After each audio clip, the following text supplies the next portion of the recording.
Good morning students. आज हम पढ़ेंगे धातु एवं अधातुओं के बारे में। अब तक हमने धातुओं और अधातुओं के बारे में बहुत कुछ जाना। आज हम धातु और अधातु के भौतिक गुणों की तुलना करते हुए उन सभी की पुनरावृत्ति करेंगे। पुनरावृत्ति का मतलब होता है उन सभी को फिर से दोहराएंगे। सबसे पहले देखो, यहाँ पे गुण दे रखे हैं, फिर धातु, फिर अधातु। तो इन सब में अंतर स्पष्ट किया हुआ है। दिखावट, सबसे पहले दिखने में धातु कैसी होती है? यह चमकीली और चमकदार होती है। यह और अधातु कैसी होती है? ये निष्प्रभाव और निष्प्रभ, मलिन या चमकदार नहीं होती। आयोडीन को छोड़कर बाकी सारी अधातुएं जो होती हैं वो चमकदार नहीं होती हैं। वो एकदम बिना किसी चमक की होती हैं, आयोडीन को छोड़कर। अवस्था, सभी धातुएं सामान्य ताप पर ठोस होती हैं, परंतु पारा कमरे के तापमान पर तरल अवस्था में होता है, जिसका उपयोग थर्मामीटर में होता है। मतलब जो पारे को छोड़कर सभी धातुएं ठोस अवस्था में होती हैं। ठोस मतलब कड़क, एकदम हार्ड अवस्था में। लेकिन पारा जो होता है वो पानी जैसा होता है और वो कमरे के तापमान पे भी पानी जैसा ही बना रहता है, तरल अवस्था। ठीक है, तरल को पानी बोलते हैं, लिक्विड अवस्था बोलते हैं। अब अधातुएं क्या होती हैं? अधातुओं की अवस्था पढ़ेंगे। अधातुएं ठोस, द्रव और गैस तीनों अवस्थाओं में पाई जाती हैं। अधातुएं ठोस यानी कि हार्ड, द्रव यानी कि लिक्विड और गैस तीनों अवस्थाओं में पाई जाती है। कठोरता, अब कठोरता के मामले में धातु कैसी होती है? सोडियम, पोटेशियम और लेड को छोड़कर अधिकांश धातुएं कठोर होती हैं। सोडियम, पोटेशियम और लेड को छोड़कर बाकी सभी धातुएं जो होती हैं वो हार्ड होती हैं, कठोर होती हैं। अधातुएं यह सामान्यतः नरम और भंगुर होती हैं। अधातुएं जो होती हैं ये सामान्यतः नरम होती हैं और भंगुर मतलब आसानी से चटक जाने वाली होती है। अब पढ़ेंगे हम आघातवर्धनीयता। आघातवर्धनीयता मतलब किसी चीज को पीटना। धातुएं आघातवर्धनीय होती हैं, इनको पीटा जा सकता है धातुओं को, और पीटकर शीट में कन्वर्ट किया जा सकता है, पीटकर शीट में परिवर्तित किया जा सकता है। अधातुएं ये नरम होने के कारण इनको चोट पहुंचाते हैं, यानी कि इनके ऊपर आघात करते हैं तो ये टूटकर बिखर जाती हैं, टुकड़े टुकड़े हो जाती हैं। ये आघातवर्धनीय नहीं होती। ठीक है।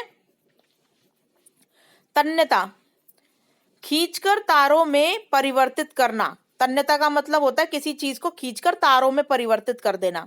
सामान्यतः ये सभी धातुएं जो होती हैं वो तन्य होती हैं, यानी कि सभी धातुओं की तारें बनाई जा सकती हैं। जैसे लोहे की धातु होती, वो लोहे की तार होती है और तांबे की तार होती है, इस तरीके से।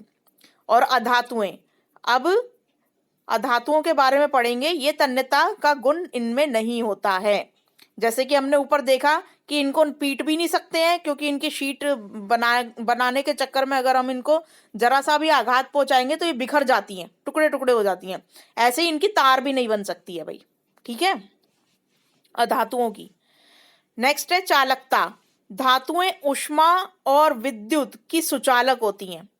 सुचालक का मतलब इनके धातुओं में से जो गर्मी है, ऊष्मा मतलब गर्मी, और विद्युत यानी कि जो इलेक्ट्रिसिटी होती है, जो करंट होता है, वो पार हो जाता है, यानी कि इसकी सुचालक होती हैं। इसीलिए तो वो लोहे की तारें, तांबे की तारें जो रबड़ के अंदर बनी हुई होती हैं, इसीलिए उसमें डाली जाती हैं, क्योंकि ये गर्म भी हो जाती हैं और ये करंट को आर पार भी लेके जा सकती हैं।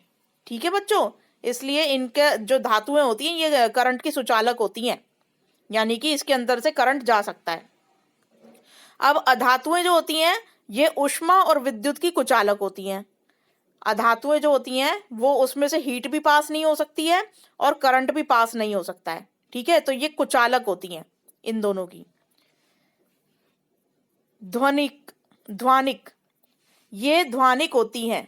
कौन?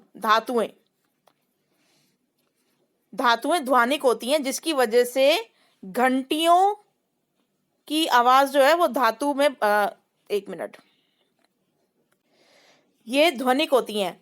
इनके अंदर मतलब इनको जब भी पीटा जाता है तो इसमें से घंटे जैसी आवाज निकलती है। ठीक है बच्चों, तो ये धातुएं जो होती हैं इसीलिए इनकी घंटियां बनाई जाती हैं।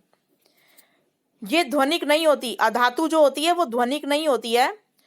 एक तरीके से आप मान लो अधातु जैसे पत्थर, लकड़ी, ये जितनी भी चीजें हैं ये अधातुएं होती हैं। तो इनको जैसे भी आप तोड़ोगे तो इनमें से कभी घंटियों की आवाज नहीं आएगी। तो ये अध्वनिक होती हैं, इनके अंदर ध्वनि नहीं होती है, ये एक बार ही टक करके बस ऐसी बिखर जाती हैं। ठीक है, तो ये धातुएं अधातुएं जो होती हैं वो ध्वनिक नहीं होती, यानी कि इनमें से ध्वनि पास नहीं होती। और धातुएं जो होती हैं वो ध्वनिक होती हैं, इसलिए इसके अंदर एक कंपन सी होती है, इसलिए इनकी घंटियां बनाई जाती हैं, क्योंकि इनके अंदर से ध्वनि पास होती है। अच्छा, नेक्स्ट है, इसका एग्जाम्पल देखो धातुओं का।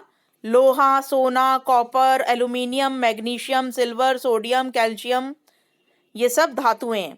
और अधातुएं कौन सी हैं? Carbon, oxygen, nitrogen, chlorine, sulphur, iodine, ये सब अधातुएं हैं।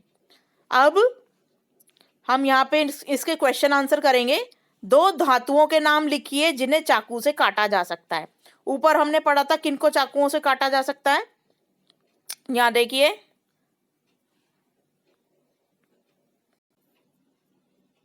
हाँ भाई ये रही, सोडियम और पोटेशियम, ये दो धातुएं हैं जिनको चाकू से काटा जा सकता है। तो आप इन दोनों का नाम फर्स्ट क्वेश्चन के आंसर में लिख लेंगे। ठीक है, सोडियम और पोटेशियम। नेक्स्ट है सेकंड क्वेश्चन, मंदिरों की घंटियां धातु की क्यों बनाई जाती हैं? ये अभी हमने पढ़ा था, मंदिरों की घंटियां क्योंकि ये ध्वनिक होती हैं। यहाँ पे ये रहा आंसर, देखो ये पूरा आएगा, ये ध्वनिक होती हैं जिसकी वजह से इनकी घंटियां बनाई जाती हैं, धातुओं की घंटियां बनती हैं। ठीक है, क्योंकि ये ध्वनिक होती है, क्योंकि ये इसमें से ध्वनि जो है वो आर पार जा सकती हैं, इसलिए। अच्छा, नेक्स्ट है थर्ड, अपने आसपास उपस्थित किन्हीं चार धातुओं और अधातुओं के नाम लिखिए। अब आसपास कौन सी धातुएं हो सकती हैं? जैसे लोहे का डेस्क, लोहे का कुछ भी चीज बनी हो, जैसे लोहे का डेस्क बना होता है जिस पर आप बैठते हो स्कूल के अंदर, और एल्यूमिनियम के बर्तन, सोने का सेट जो ज्वेलरी में यूज करते हो आप, और कॉपर की तार, ये सब घर में अवेलेबल होता है बच्चों। अब किन्हीं चार अधातुओं के नाम लिखिए जो आसपास अवेलेबल हो। आप इस वक्त ऑक्सीजन ले रहे हो, हवा में मौजूद है। ठीक है, पेड़ जो है वो कार्बन डाइऑक्साइड, एक मिनट, ये ऑक्साइड नहीं आएगा, या फिर सीधा एक्सप्लेन करना छोड़ो, आप सीधा इसको ऐसे लिख लेना, कार्बन, ऑक्सीजन, नाइट्रोजन और क्लोरीन, सल्फर, आयोडीन। ठीक है, अधातुओं में आप ये लिख लेना, और धातुओं में लोहा, सोना, कॉपर, एल्यूमिनियम, बस इतना लिख लेना। अच्छा, नेक्स्ट है आपका धातु और अधातुओं में अंतर स्पष्ट कीजिए। ये अभी तक हम अंतर ही स्पष्ट कर रहे थे, जितना भी पढ़ा है ना हमने वर्कशीट को, ये पूरा ये धातुओं का अंतर स्पष्ट करके दे रखा है। ये ऐसे कॉलम बना लेना, एक धातु और एक अधातु, और फिर उसके बाद यहाँ पर ये एक एक लाइन, दो दो लाइन जो लिख रखी हुई हैं, इनको ऐसे उतार लेंगे आप अपनी कॉपी में। ये फोर्थ क्वेश्चन का आंसर हो जाएगा। ये चमकीली होती है, ये चमकीली नहीं होती है, ये आघात वर्धनीय होती है, ये आघात वर्धनीय नहीं होती है। इस धातुएं ऊष्मा और विद्युत की सुचालक होती हैं, अधातुएं ऊष्मा और विद्युत की कुचालक होती हैं। ये इस तरीके से आप अंतर स्पष्ट करेंगे, ऐसे ही बिल्कुल सेम टू सेम यही कॉलम डालेंगे, और ऐसे ही ये सारा ये धातु वाले में लिख लेंगे जितने भी पॉइंट्स हैं, और ये जो जितने पॉइंट्स हैं ये आप अधातु वाले में लिख लेंगे। ठीक है बच्चों, नेक्स्ट है आपका फोर्थ क्वेश्चन हो गया अंतर स्पष्ट। एक ऐसी धातु का नाम बताइए जो कमरे के ताप पर द्रव अवस्था में होती है। कौन सी होती है भाई? अभी हमने पढ़ा, ये है मरकरी, ये म क आधा र और ई, ये है मरकरी यानी कि पारा। ये पूरा लिखेंगे आप, पारा मरकरी, ये कमरे के तापमान पर तरल अवस्था में होती है।